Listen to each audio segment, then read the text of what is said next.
Good evening to all of you in Turkey and anyone who might be viewing this.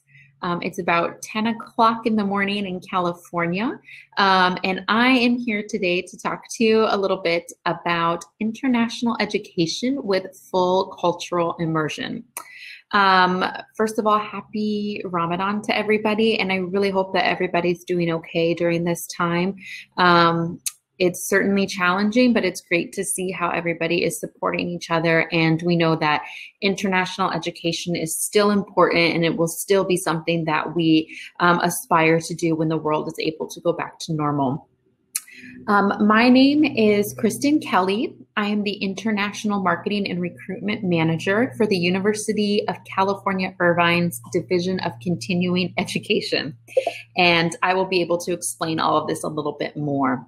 But my topic today, when we're talking about international education with a full cultural immersion, I actually won't be talking so much about the academic programs that you might find abroad, but the cultural immersion that you should be looking for when you're looking for educational programs abroad. So we'll get into that a little bit now. So these are some key facts of international education today.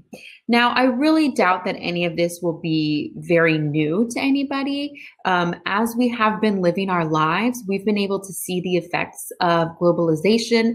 We have family and friends who have studied abroad or who have lived abroad, and we're living in an increasingly globalized world, which means we see the international education rising and becoming more accessible and more popular among everyone around the world today. So some specific facts around that. There has been a 5 times increase in international enrollment worldwide from 1975 through 2016. So considering 2016 was 4 years ago, we can imagine that's probably even more today. But all around the world, everyone is interested in experiencing some education and cultural immersion in other cultures from their own.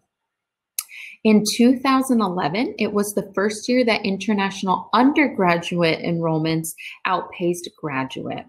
So with graduate studies, there is a lot of research, and it's really important to get outside research and maybe go on to location of some of the topics or locations that you're looking at. So it's very normal for graduate students to be doing study abroad. However, undergraduate students are also starting to want to experience this. They're getting more brave, and there are a lot more opportunities for undergraduate students who feel more comfortable being able to go abroad and experience that as well. So we're seeing all across the board a lot of growth in international education and even growing youth programs. So it is becoming much more accessible and popular today. So as for the United States, in the 2018 to 2019 academic school year, we had the all-time high of international students studying in our country with 1,095,299 students. And we do expect that to continue to grow, and not just in our country, but all around the world. And in across the world, we are expected international students to be 7 million by 2030. So there is much opportunity and a lot of growing programs available for students from all over to go all over. So you can see post-secondary education is being delivered, financed, and recognized in different ways, from large public universities to private institutions, to the many relatively new online education companies such as Coursera and Trilogy Education. Now, there will be no end to the amount of programs that students can choose from, and there's opening opportunities for people in every different field, whether it's just language courses or short-term cultural courses to full-on degree programs. However, although all of these programs are starting to make way for international students, not all of these programs are built equally. So one of the important draws of international education that we expect is the cultural immersion that students want to get. There are great universities in every country, so it's really not just about the education. Otherwise, students would be fine just staying in their own home country with their universities. But really, students are looking for cultural immersion, experiencing different parts of the world, different lifestyles, and meeting new people. So when you're looking for an academic program, it's really important to make sure that there's cultural immersion attached to it. A lot of universities and courses can certainly accept international students, but you want to make sure that there's infrastructure built and services to help international students also achieve those cultural immersion aspects that they're looking for, because it really can be quite difficult. So how much cultural immersion will there be? So when you're looking at a certain program, you can look at, for instance, studying English language in San Francisco and studying English language in New York. But just because they're different cities with the same program, there's still a lot more to look at. Even two English language programs within San Francisco, there's still a lot you want to look at as far as services that would be offered to you and what kind of cultural immersion you can expect. And it's also important to think about what you will be comfortable with and what kind of cultural immersion you're looking for. So these are just some notes in general. So American universities are very unique in the amount of opportunities that they offer to the student body. So American universities are pretty popular for having athletics and career services and different clubs and intramural sports and having communities around the housing where they live in. American universities are really big believers that your university experience is not just academic. They really want to challenge you to learn from other people, to be very to experience a broad range of different kinds of scholarly pursuits, and also to make sure that you have a good time, that you have fun, that you do different activities, that you get involved with the student body. So American universities do tend to have a lot of opportunities. However, the longer a program is, the less hand-holding there will be. Again, this is just a general statement, but for instance, students who enroll in like a 2-week short course summer program, usually those staff and administrators, they really walk you through the entire thing. They help guide you, show you all of your resources, and help you get the most out of those 2 weeks because it's so short. But if you're enrolled in a full 4-year degree program, they'll tell you here's when your orientation is, and you go learn about it. And then they really expect you to help yourself throughout those 4 years. And you'll be not necessarily on your own, but there'll be a lot more independence expected of you to find where you might fit, to make friends, and to kind of navigate the system by yourself. So that is definitely something to think about when you're looking at programs. How independent do you feel, and what sort of things are you looking for, activities? How much help do you feel you might need in a program when you're in a new country? So just because you're studying in a new country, this does not guarantee cultural immersion. It's definitely easy to think just because you are living in a new place, in a new city, that you can be immersed in that culture. However, it's very easy to make just 1 or 2 friends, do the same things. A lot of times your friends will be people from your own culture, which isn't bad and it's not wrong. It's very comforting, but sometimes it can be hard to then find the authentic, like the real culture, to learn what the locals are doing, and to make sure you're really experiencing that place as you would as more of a local. So I actually have my own little story. So I studied abroad when I was in college in France, and it was very hard to make friends with the French students, just because a lot of times people who are in their own culture, you know, they don't really feel like reaching out, or they're very comfortable. And I was still learning French, so there was some language barrier. So I had a lot of friends who were German. Because they were also studying abroad there. And so that's just how it worked out. So I went over a vacation to visit a friend of mine who was studying abroad in Germany. And funny enough, all of his friends were French. It was very hard for him to meet the Germans while he was in Germany, and instead made friends with a lot of the study abroad students who happen to be French. So it can be hard to immerse yourself and to meet people. So just because you are located there does not necessarily mean that you will be immersed and maybe meet locals and things like this. So That's why it's really important to look at what kinds of services and cultural opportunities are available for you in the academic programs that you are looking for. So here are some examples of cultural immersion. So in general, you want to be engaging in local daily life in the unfamiliar environment of your host culture, studying, working, everyday life, places and methods of worship, leisure activities, holiday celebration, and how people spend their free time. And of course, appreciation for the host culture and its national offerings. So parks, landmarks, historical locations, and natural phenomenon. Now, you don't necessarily need to live with a host family to learn about places people might worship or see how they spend their everyday life. That's why academic programs that offer these kinds of things can help show this to you, even if you want to live on your own, even if maybe you don't want to be fully culturally immersed, you're there for the academic program, but you want to experience things at times. But these are ways to help learn about the place that you're in and to really experience the differences.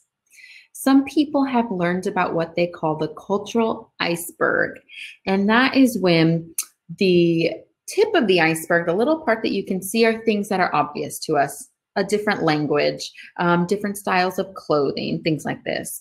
But it's really the bulk of the culture is underneath the water that we can't see. And that is things that we learn from being immersed.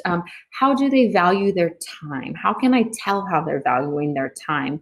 How do certain beliefs factor into how they're acting? Gender roles. There's a lot that go into this that you can't just see by just being there. So examples of cultural immersion that I've listed here are things that you can find with the help of staff or learning about people and getting to know people who are there, which can really take a lot of courage, because it can be very hard to be in a new culture, to be in a new place, and to really put yourself out there and get to know people and learn about them. And especially with language barriers and other things like that, it can be very intimidating. However, there are so many programs, academic programs, who know that one of the biggest parts of international education is getting this experience that benefits all aspects of your life and understanding and working with people. And they'll help you unpack these and learn about these in whatever culture you're choosing to study in. So here's something to think about. What kind of cultural experiences are you looking for? So certainly all locations aren't created equal. Now, the world is a big place, but I can speak as an American. The United States is also a big place, and we have a lot of different subcultures within our own culture. So just coming to the United States is pretty broad, and there are different experiences that you would be exposed to depending on where you want to go. So in general, the location of your program will play a big part in determining what kind of experiences are available to you.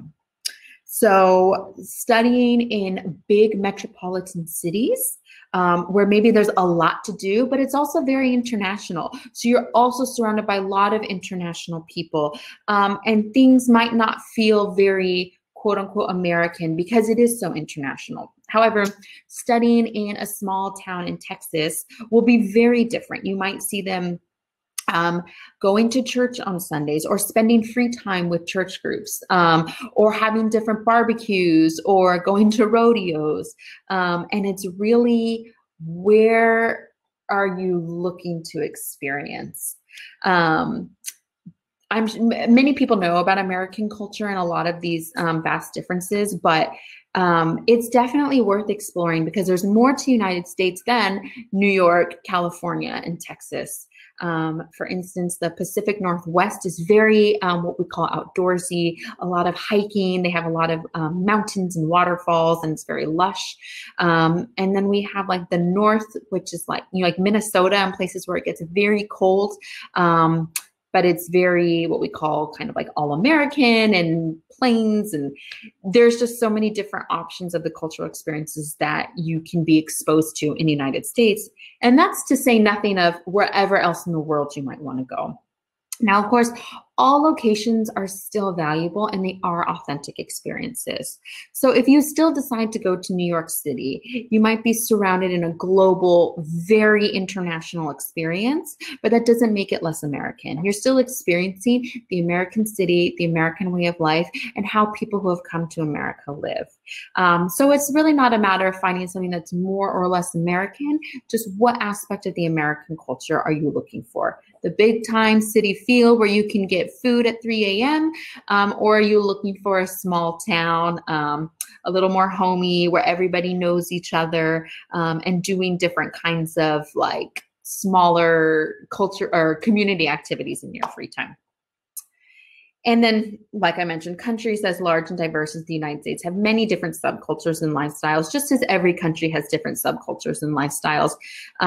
But I would really encourage you to, whatever country you're interested in, doing a little bit more research and a deeper dive on finding the different subcultures and what different places are known for. It's so easy to let movies and stereotypes influence what we think of these places, or thinking those are the only things that exist. But as the world becomes more global, we're definitely learning a lot more about each other. And seeing all these different opportunities that are available and different cultures that exist everywhere. Okay, so how can you maximize your study abroad experience? We're definitely assuming that students are studying abroad, not just for the academics, although of course you are studying, but to be able to get that experience in a new country. So it's really important, like I've mentioned, to do your research beforehand. So first things first, make sure the academic program you're interested in is offered at that school or institution. Not every university offers every kind of program, especially if what you're interested in is very specific. Or there might be schools that offer the same academic program, but they might have different types of faculty, or one program might be more well-versed in a certain aspect than others. So make sure your academic program is offered. But then what's very important is to explore the activities and cultural immersion opportunities. Universities that admit international students generally have very well-developed websites that will be very specific to international students, so that you can see exactly what an international student there can expect, what kind of staff is available to them, what kind of help is available to them, what kinds of activities they can expect, what is the living situation like, what do they do to help international students integrate and feel at home in this location.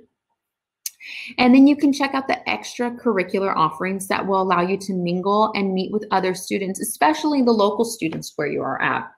So like I mentioned, American universities are really big on making sure students do more than just study. They want you to interact with other people and do fun things and get a well-versed experience, from sports to arts to different kinds of clubs. And these are ways that you can meet other American students, whether it is a career type of club, or a way for engineers to all get together, or simply people who play soccer together. These should be listed on the website to help you see what's available to you as an international student. Now, I'm sure these exist at other schools, but just in general, American universities are very big on extracurricular offerings. Some universities in other countries are really just about the academics. So if this is important to you, the United States tends to be a good place for students who are looking for this. But of course, do your research, and I'm sure there are opportunities for you globally. Now, it's very common for American universities to offer career assistance.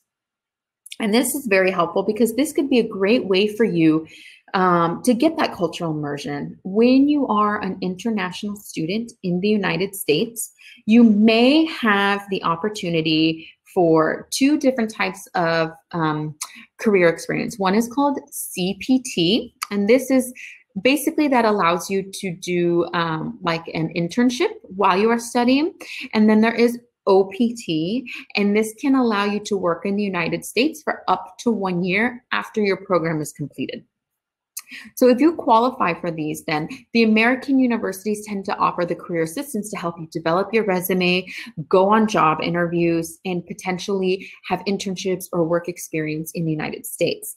And what a great way to get cultural immersion and learn about business practices and how people interact in the workplace, especially in that location where you work. So I myself have actually lived in different parts of the United States, and the work environments are different. There's even a little bit of culture shock for Americans going from one place to another. So it'd be very interesting, I'm sure, for international students to get some work experience as well. So this is something that could be a possibility for you if you study at an American institution. And of course, when you are looking for your study abroad experience, do not be afraid to contact the school and ask about these options. And you can always ask for the opportunity to speak with a student currently enrolled in the program. This is a really great tool that I think a lot of students either don't know about or they forget to utilize.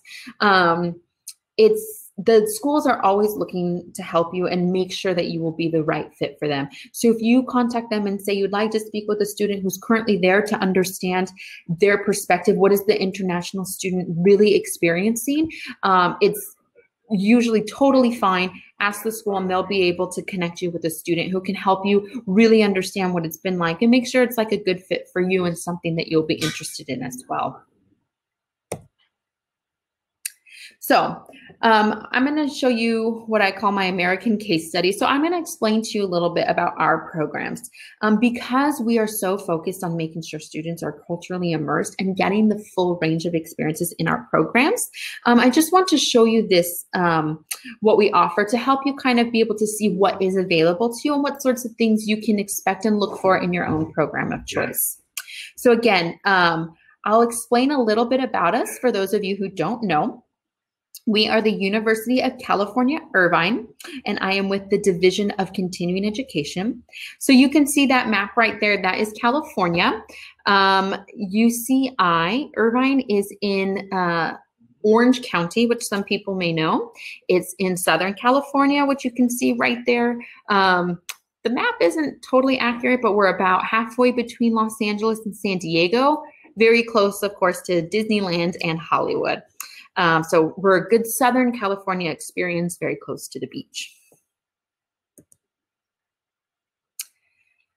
So UC Irvine. Now, a lot of people know UCLA, UC Berkeley.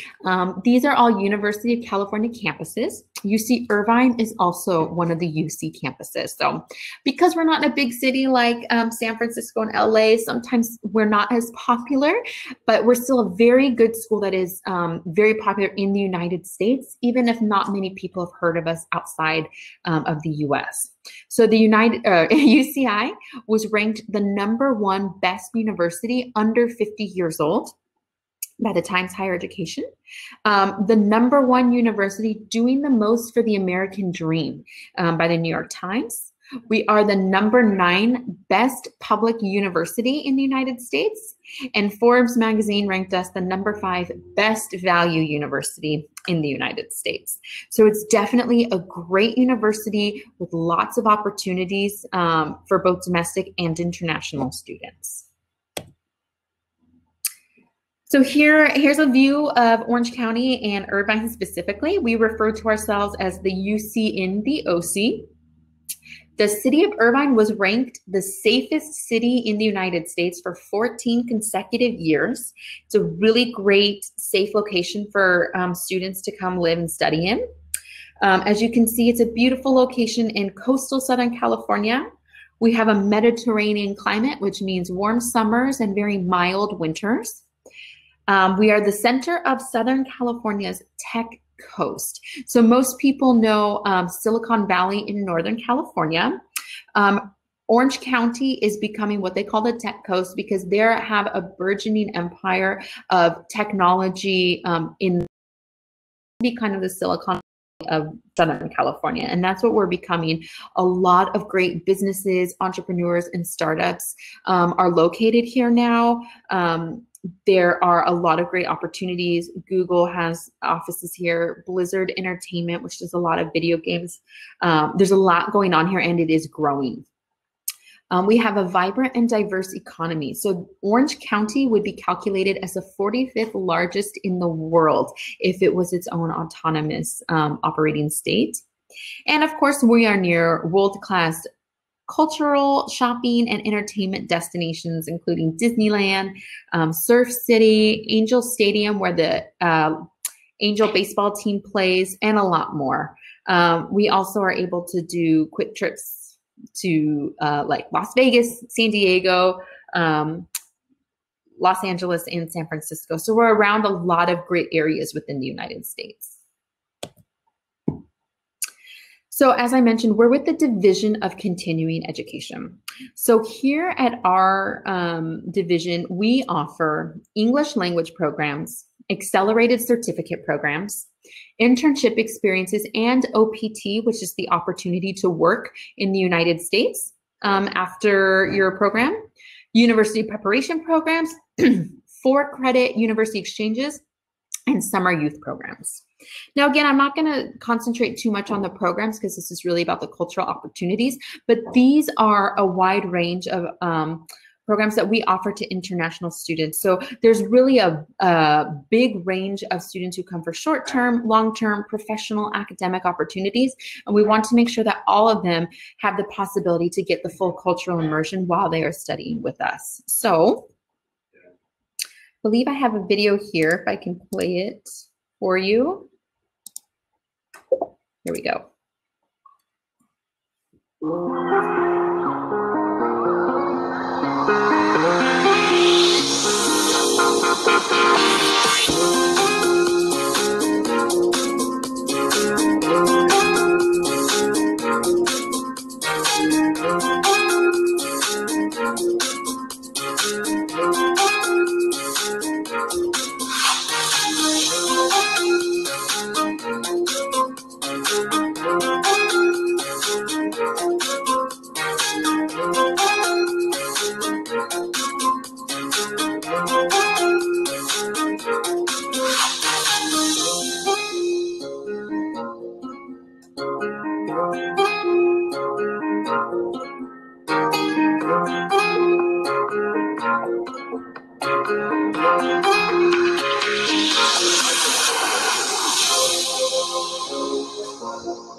Okay, so that was just a little preview into our division and our programs that we offer. So continuing along here.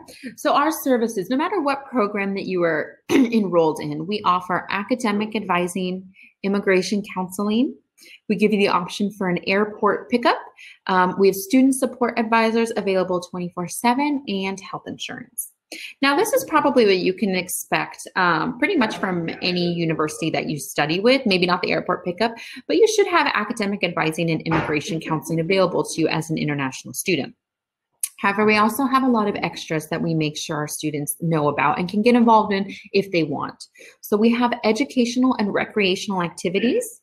We have a conversational club for language and cross-cultural exchange. We have a very robust student life and activities team, and we have access to on-campus computer labs and libraries.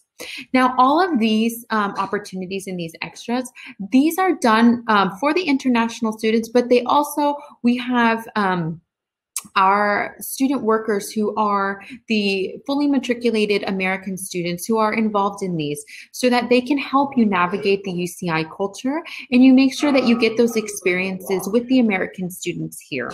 Of course, when you study abroad, the international friends that you make are huge and also a great part of learning more about the world and making those connections. But of course, if you're trying to be immersed in a culture, it's great to have the connections with the locals who are there as well. So we make sure that our programs highlight a lot of our local students to help you get that exchange with them.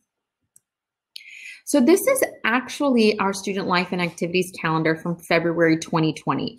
So as you can see, we try to have something going on almost every day for students. And one thing that I think is really unique that we do, for instance, on February 1st, is we do a lot of volunteer activities. So this is great for students who just want to do something to give back, and it really helps you integrate into the culture to help people around you that you might not see otherwise. And it really gives you an opportunity to see how that culture works, what do they volunteer, who do they help, things like that.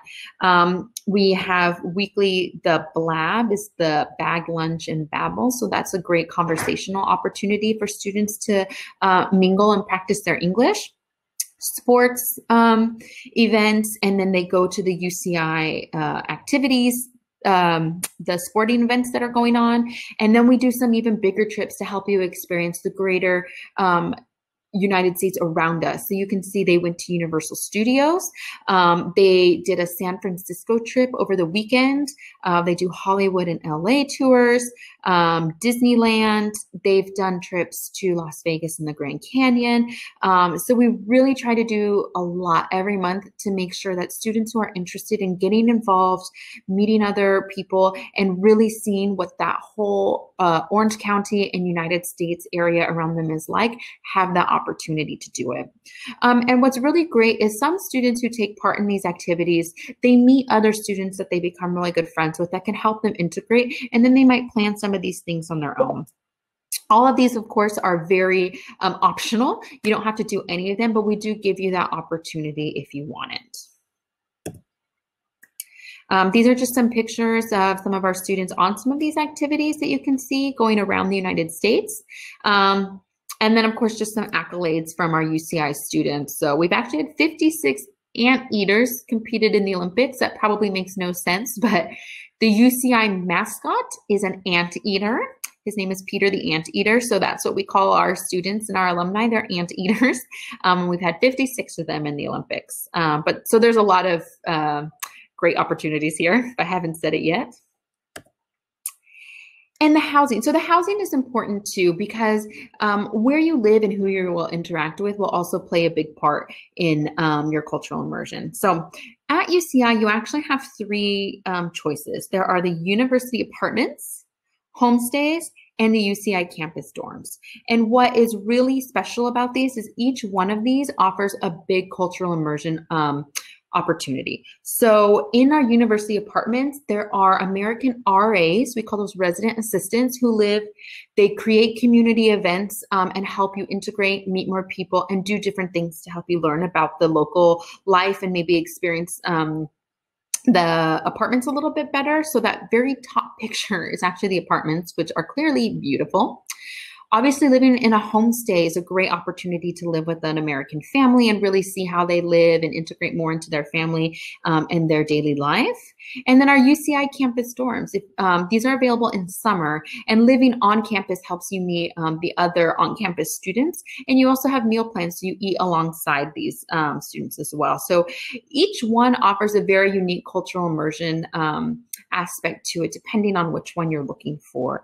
But housing that is very independent doesn't give you opportunities for this. It can be very easily to get isolated, which some students, of course, prefer that, but having these opportunities really help you experience the location in your program a lot more. So this is the part where I ask for questions. Now, because I have been presenting, I haven't been able to see the screen, but I'll take a look now. If you have questions you haven't asked, please feel free, and I'll try to answer these for you. So just a minute here.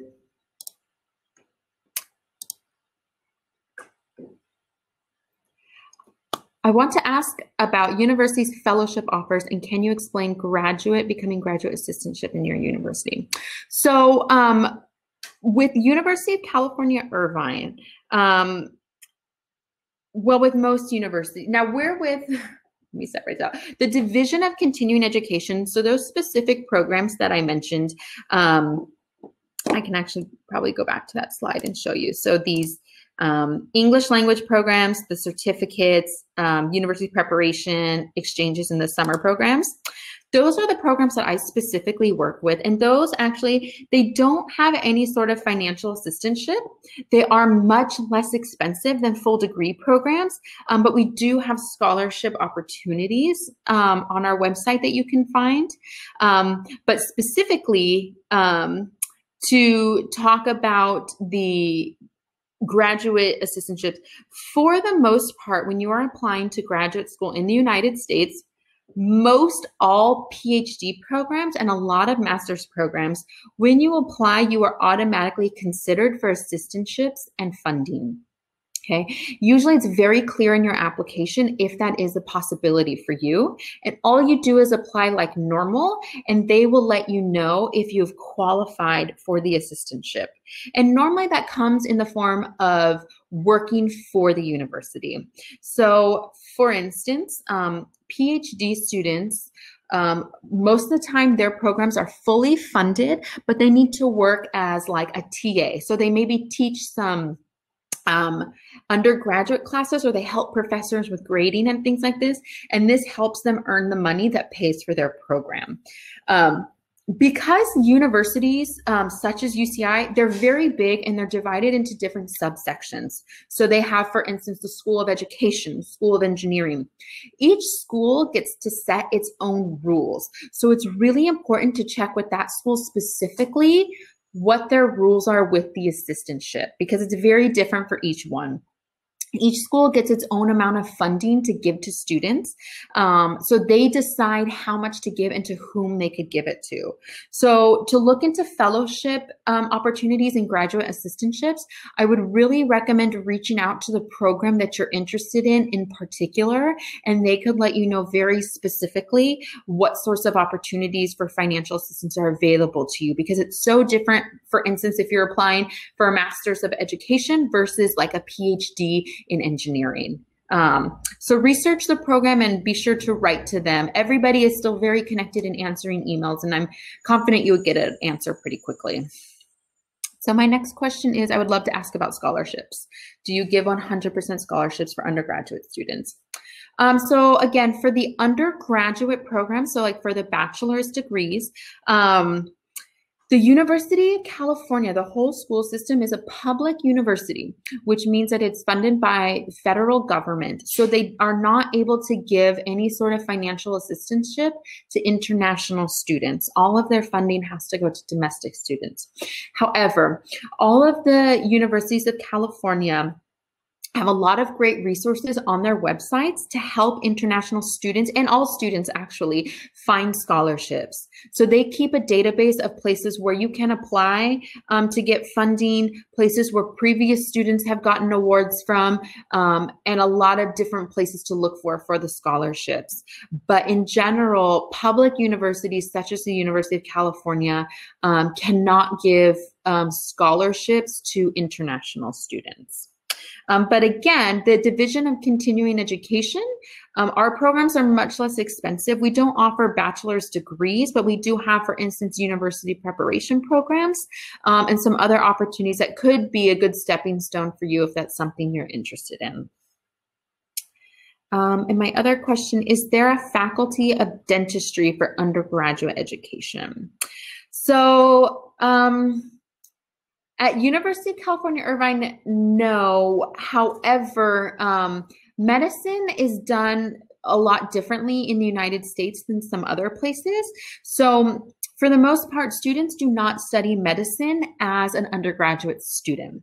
The way it works is you would get your undergraduate degree in something science or bio related. So a lot of students will do something like biology, chemistry, anatomy, things like this.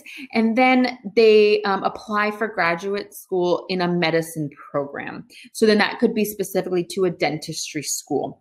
But you wouldn't do that as an undergraduate student. Now, University of California, Irvine, they do have a medical school and a nursing school, ophthalmology, which is for the eyes.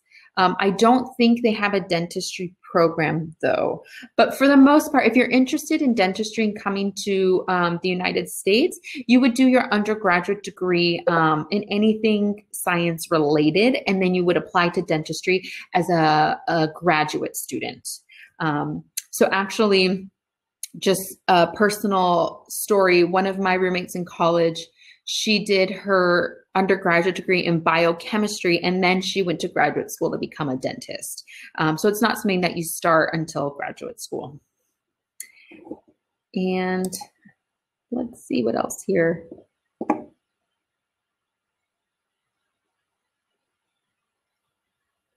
I'm seeing a lot of chats about the ACPs. I'm going to answer a few other questions here. So do I recommend homestay for the most cultural immersion? It really depends. And the reason I say that is because I can definitely understand why maybe living with a homestay isn't necessarily for everybody. Certainly that really helps living with a family to get the most cultural opportunities out of it. But for instance, the homestays are located a little further away than the apartments that we offer. So the apartments are actually really close to the campus. They're like walking distance, and the homestays tend to be a little further out. So sometimes for students, that's just not ideal if they want to live closer to friends and they want to be able to get to campus easily and other things like that. It can be challenging for them.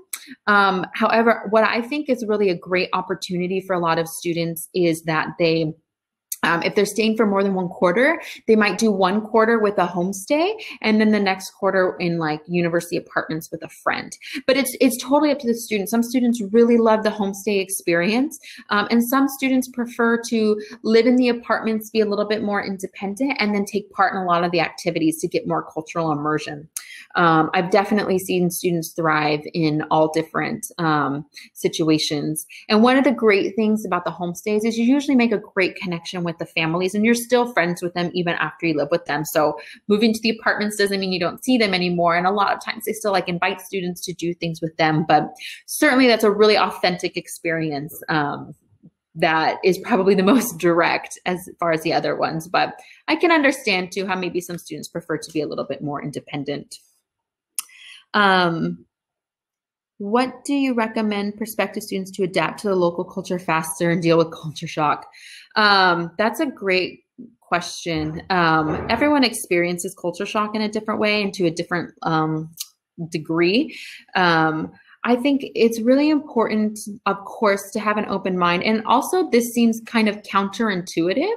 It maybe seems like it doesn't make sense, but to really make sure that you have a community around you. So making friends with someone from your local, from your own like home culture or your own home language, it really helps to feel at home, and it helps to balance out the culture shock, but then still feeling comfortable. So you don't want to, of course, only surround yourself with people that are so familiar to you that you don't get a chance to branch out, but that can really help ward off culture shock and make you feel comfortable, and then give you the the courage to go out and try again, or maybe have someone that makes you feel comfortable to go explore with.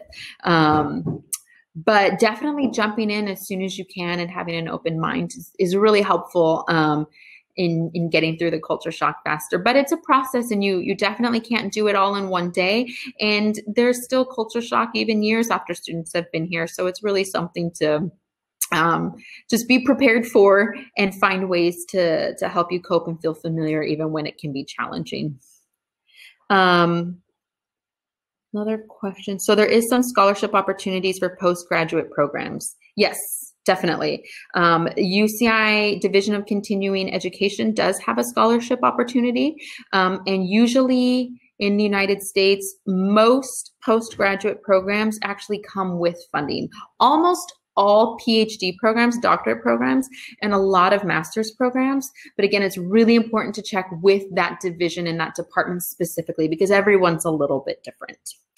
I am 1 minute away from my finishing time. I actually thought I wasn't going to take the whole time, and now here I am out of time. So I think I need to end off here, but I wanted to say thank you all for joining, even during Ramadan season. I wish you all great health and a wonderful rest of your month.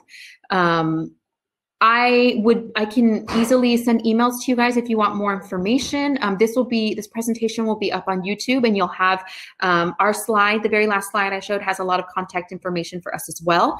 And we'll just be so happy to answer questions and help you find like an opportunity that may be right for you. I'm very sorry if I didn't get to all your questions, but my time is up, and I hope to talk to you guys all soon. So have a great rest of your evening.